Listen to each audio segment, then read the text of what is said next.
إن الحمد لله نحمده ونستعينه ونستغفره ونعوذ بالله من شرور أنفسنا ومن سيئات أعمالنا من يهده الله فلا مضل له ومن يضلل فلا هادي له وأشهد أن لا إله إلا الله وحده لا شريك له وأشهد أن محمدًا عبده ورسوله أما بعد فإن خير الحديث كتاب الله وخير الهدي هدي محمد صلى الله عليه وسلم وشر الأمور محدثاتها وكل محدثة بدعة وكل بدعة ضلالة وكل ضلالة في النار. يا أيها الذين آمنوا اتقوا الله حق تقاته ولا تموتن إلا وأنتم مسلمون. يا أيها الناس اتقوا ربكم الذي خلقكم من نفس واحدة وخلق منها زوجها وبث منهما رجالا كثيرا ونساء واتقوا الله الذي تساءلون به والأرحام إن الله كان عليكم رقيبا.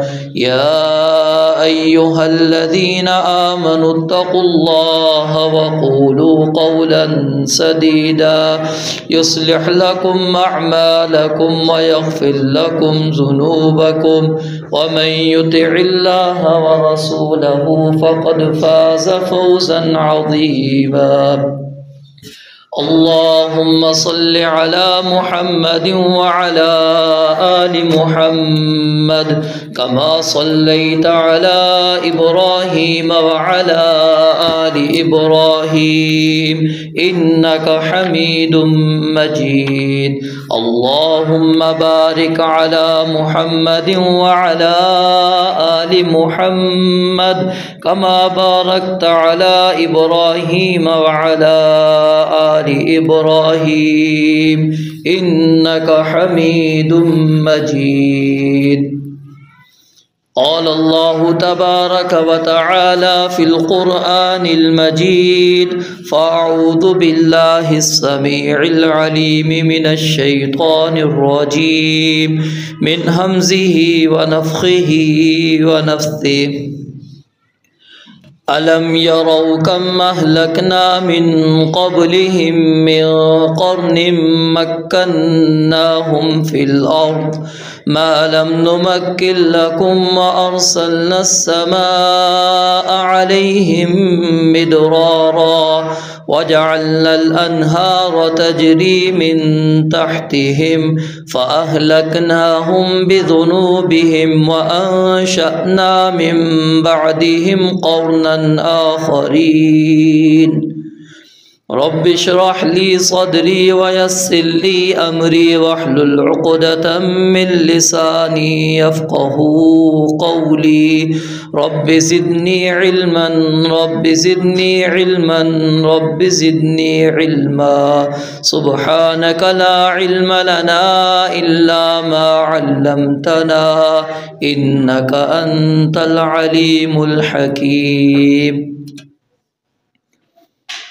ہر قسم کی حمد و ثنا اللہ رب العالمین کے لیے جو اس پوری کائنات کا تنہا خالق و مالک رازق مشکل کشا ہے.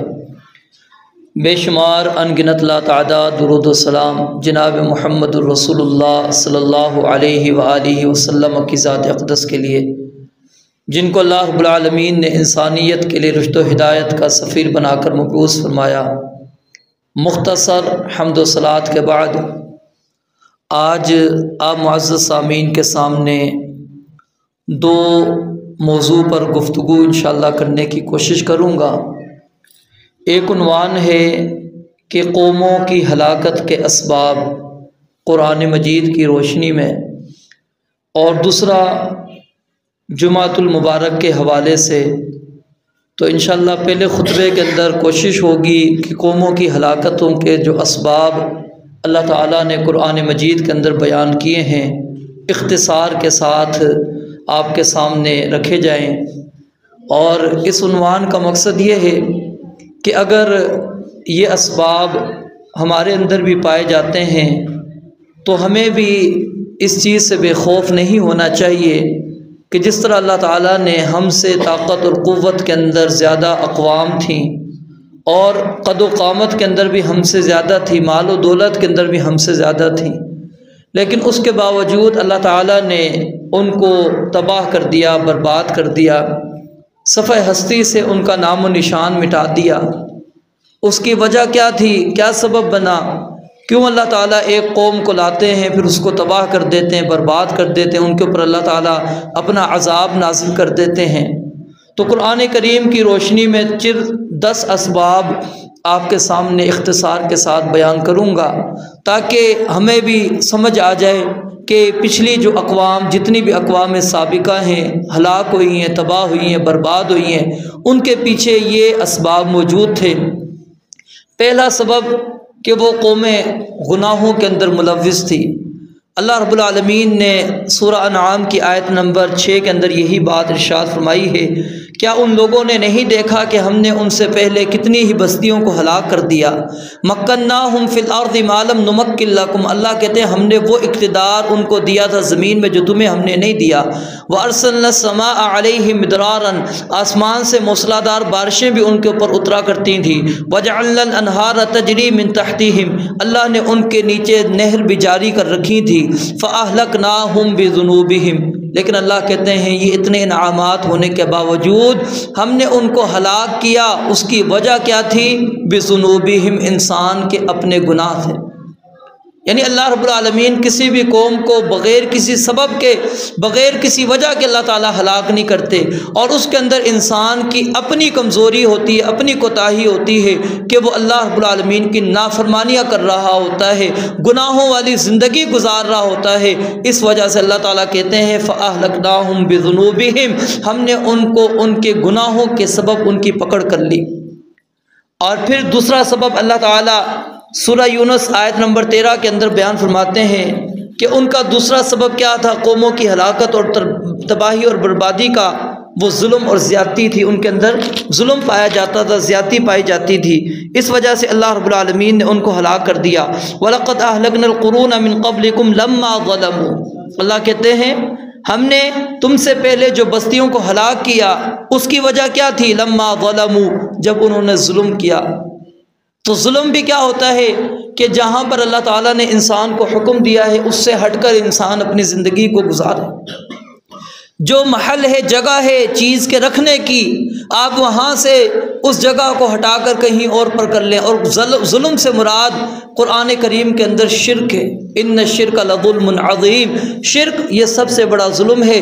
اور جہاں بھی اللہ تعالیٰ نے قوموں کی تباہی اور بربادی کا ذکر کیا ہے وہاں پر ظلم سے مراد یہ ظلم اور زیادتی نہیں جو ہمارے ذہنوں کے اندر ہوتی ہے کہ کسی نے کسی کو مارا پیٹا، کسی کا مال غصب کر لیا، یہ ظلم اور زیادتی مراد نہیں، بلکہ وہاں پر ظلم سے مراد شرک ہے کہ وہ شرک کی زندگی گزارا کرتے تھے، اس لیے اللہ تعالیٰ نے ان کو تباہ و برباد کر دیا۔ اور اسی طرح سورہ الحج کے اندر بھی یہی بات بیان ہے، سورہ القصص کے اندر بھی اللہ رب العالمین نے اسی طرح کی بات بیان فرمائی ہے۔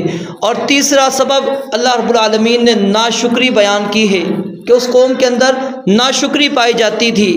جب انہوں نے ناشکری کی، اللہ رب العالمین کی نعمتوں کی قدر نہیں کی، تو اللہ رب العالمین نے پھر ان کو تباہ و برباد کر دیا۔ اور سورہ نحل کی آیت نمبر 112 کے اندر اللہ رب العالمین ارشاد فرماتے ہیں، فرمایا اللہ رب العالمین نے یوم تأتی کل نفس تجادل عن نفسها وتوفى كل نفس ما عملت وهم لا يظلمون وضرب الله مثلا قرية كانت آمنة مطمئنة يأتيها رزقها رغدا من كل مكان فكفرت بأنعم الله فأذاقها الله لباس الجوع والخوف بما كانوا يصنعون۔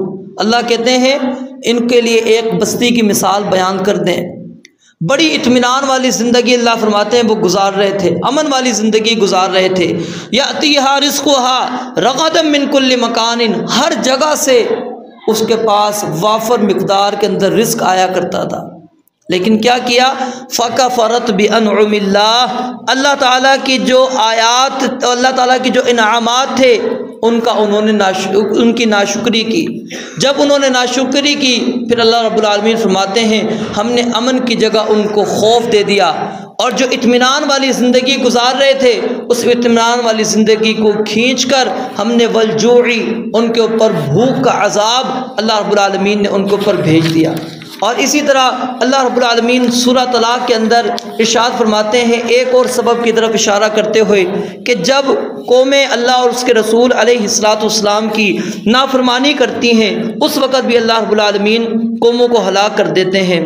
فرمایا اللہ رب العالمین نے وَكَأَيٍّ مِّن قَرْيَةٍ عَتَتْ عَنْ أَمْرِ رَبِّهَا وَرُسُلِهِ فَحَاسَبْنَاهَا حِسَابًا شَدِيدًا وَعَذَّبْنَاهَا عَذَابًا نُكْرًا۔ اللہ فرماتے ہیں کتنی ہی ایسی بستیاں ہیں جنہوں نے اپنے رب اور رسولوں کے احکامات کی سرکشی کی، پھر ہم نے ان کے اوپر کیا ہے سخت ترین حساب ان سے لیا، سخت محاسبہ ان کا کیا۔ وَعَذَّبْنَاهَا عَذَابًا نُكْرًا، اور ہم نے ان کو ایک عذاب ایسا چکھایا جو اجنبی تھا ان کے لیے۔ یعنی یہ نہیں ہے کہ جو پہلی قوموں کی ہلاکت کا یعنی ہلاک جس طرح اللہ تعالیٰ نے اس قوم کو عذاب کے ساتھ کیا دوسری قوم کو بھی اسی طرح کیا، نہیں، اللہ فرماتے ہیں ہم نے بدل بدل کر ان کے اوپر عذابات بھیجے۔ اور پھر اسی طرح سورہ بنی اسرائیل کے اندر اللہ رب العالمین نے جو خوشحال اور متکبرین لوگ ہیں ان کی نافرمانیوں کی وجہ سے اللہ رب العالمین فرماتے ہیں ہم بستیوں کو تباہ کر دیتے ہیں۔ جب امرنا مترفیہا ففسقوا فیہا فحق علیہا القول، وہ بستی والے جو خوشحال لوگ ہیں تکبر کرتے ہیں، اللہ کے احکامات کو پس پش ڈال دیتے ہیں، فسق و فجور والی زندگی گزارنا شروع کرتے ہیں، تو اللہ تعالیٰ فرماتے ہیں ہم ان کو تباہ و برباد کر دیتے ہیں۔ اور اسی طرح جو قومیں اللہ رب العالمین کے احکامات کے اندر تبدیلیاں کرتی ہے، ہمارے سامنے یہود کی پوری زندگی موجود ہے، یحرفون الکلم عن مواضعہ، وہ اللہ تعالیٰ کے احکامات کو اس کی جگہ سے تبدیل کرتے تھے۔ دیکھیں اللہ تعالیٰ نے ان کو المغضوب علیہم ان کو قرار دے دیا، ضربت علیہم الذلہ اینما ثقفوا، جہاں بھی جائیں گے اللہ فرماتے ہیں ان کے اوپر ذلت کو ہم نے مسلط کر دیا۔ اور پھر اسی طرح قوم لوط کی تباہی اور بربادی کا ذکر کرتے ہوئے اللہ تعالیٰ نے ذکر کیا کہ بد کرداری ان کے اندر موجود تھی۔ لَتَأْتُونَ الرِّجَالَ فَاحِشًا، وہ مردوں کے پاس بے حیائی کرتے ہوئے آتے تھے، اور سیدنا لوط علیہ السلام ان کو بڑا سمجھاتے تھے لیکن وہ سمجھے نہیں۔ اللہ کہتے پھر ہم نے ان کو بھی تباہ و برباد کر دیا۔ پھر اسی طرح کرپشن یعنی کہ ناپ تول کے اندر کمی، یہ شعیب علیہ السلام کی قوم کی تباہی اور بربادی کا سبب تھا۔ اوفوا الکیل ولا تکونوا من المخسرین وزنوا بالقسطاس المستقیم، سمجھایا کرتے تھے سیدنا شعیب علیہ السلام، لیکن قوم وہ کہا کرتے تھے یہ ہمارا مال ہے، ہم جس طرح چاہیں کریں، تو ہمیں کس طرح ہمیں اپنے مالوں کے اندر تصرف سے تو ہمیں روکتا ہے، ہماری مرضی ہم جو کریں۔ لیکن اللہ نے دیکھیں اس کی وجہ سے اس قوم کو تباہ و برباد کر دیا۔ پھر اسی طرح جو قومیں اپنی معیشت یا گزران کے اوپر اترانا شروع کر دیتی ہیں اللہ رب العالمین ان کو بھی تباہ و برباد کر دیا۔ وَكَمْ أَهْلَكْنَا مِنْ قَرْيَةٍ بَطِرَتْ مَعِيشَتَهَا فَتِلْكَ مَسَاكِنُهُمْ لَمْ تُسْكَنْ مِنْ بَعْدِهِمْ إِلَّا قَلِيلًا، اللہ کہتے ہیں یہ تمہیں نظر آتے ہیں ان کے محلات، ان کے یہ رہائش گاہیں، ان کے یہ مکانات، فَتِلْكَ مَسَاكِنُهُمْ لَمْ تُسْكَنْ مِنْ بَعْدِهِمْ إِلَّا قَلِيلًا، اب اس کے بعد ان کو جب ہم نے حد تباہ کر دیا اب یہاں پر کوئی بسرا نہیں ہے، کوئی بھی آ کے ان محلات کے اندر نہیں رہتا۔ اور اسی طرح ایک اور چیز وہ کیا ہے کہ جو جہاں پر لگا ہوا ہے اس کو وہیں پر لگے رہنے دو، کوئی کسی کو نہ کہے کہ جی ٹھیک ہے آپ غلط ہیں میں صحیح ہوں، نہیں، جو جہاں پر لگا اس کو لگا رہنے دیں۔ یہ چیز بھی جو ہے قوموں کی تباہی اور بربادی کا سبب بنی۔ یہ 10 اسباب ہیں جو اللہ تعالیٰ نے قرآن مجید کے اندر بیان فرمائے۔ ایک کیا ہے؟ گناہوں کے اندر ملوث ہو جانا، ظلم شرک کا ارتکاب کر لینا، ناشکری کا ارتکاب کرنا، اللہ اور اس کے رسول علیہ السلام کی نافرمانی کرنا، خوشحال اور متکبرین لوگوں کا فسق و فجور کی دلدل کے اندر پھنس جانا، اور پھر احکامات الہیہ کے اندر تبدیلیاں کرنا، بد کرداری کو اختیار کرنا، کرپشن کو اختیار کرنا، اپنی معیشت اور اپنی گزران کے اوپر انسان اترانا شروع کر دے۔ الکبر بطر الحق وغمط الناس، تکبر کیا ہے؟ حق بات کو ٹھکرا دینا، لوگوں کو حقیر سمجھنا۔ ہم ایک معنی تو لے لیتے ہیں کہ جی لوگوں کو حقیر کوئی سمجھتا وہ متکبر ہے، نہیں میرے بھائیو، حق بات کا انکار کر دینا بھی یہ تکبر کے اندر نبی علیہ السلام نے اس کو شمار کیا۔ اور پھر اسی طرح جو جہاں پر لگا ہوا ہے اس کو لگا رہنے دو، وہ اپنی زندگی گزار رہا ہے، آپ نے اپنی قبر میں جانا ہے، میں نے اپنی قبر میں جانا ہے، نہیں، اللہ رب العالمین نے یہاں پر یہ چیز بھی واضح کر دی کہ نہیں، جو جہاں پر لگا ہوا ادھر نہیں لگا رہنا۔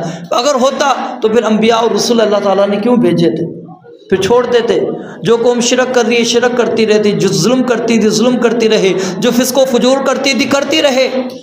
پھر اللہ نے انبیاء کرام علیہ السلام کو کیوں بھیجا؟